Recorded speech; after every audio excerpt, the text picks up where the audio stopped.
বাঁকুড়ায় লজ্জাজনক কাণ্ড। জেলা শাসকের দপ্তরের সামনেই রাজনৈতিক দাদাগিরি। আজ 9 জুলাই বাঁকুড়ার প্রশাসনিক কার্যালয়ের সামনে চলছিল বাম ট্রেড ইউনিয়নের শান্তিপূর্ণ বিক্ষোভ, কিন্তু হঠাৎই ঝড়ের বেগে এসে হাজির তৃণমূলের ট্রেড ইউনিয়ন কর্মীরা। তারপর যা ঘটল তা শুনে অবাক হবেন। প্রশাসনের মূল গেটের সামনে শুরু হয়ে যায় তীব্র বচসা, ধাক্কাধাক্কি, চিৎকার, রাজনৈতিক হুমকি। আক্ষরিক অর্থে জেলা শাসকের গেট তখন যেন খোলা যুদ্ধক্ষেত্র।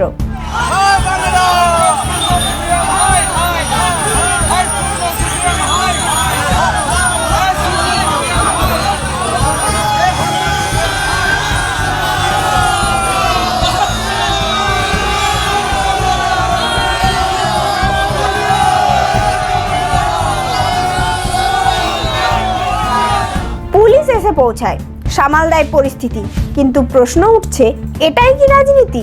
প্রশাসনিক কার্যালয় কি এবার দলীয় দাদাগিরির আস্তানা?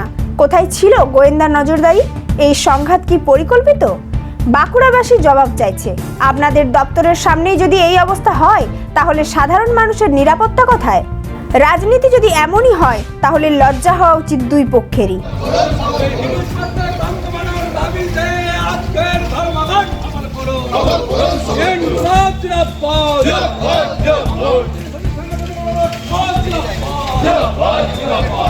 এই দুর্বৃত্তায়নের জবাব চাই এখনই।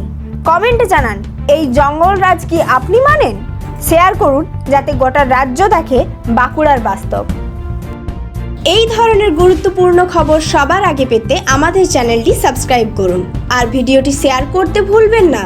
আপনার মতামত কমেন্টে জানান আর লাইক শেয়ার করে ভয়েস অফ বাঁকুড়ার পাশে থাকুন।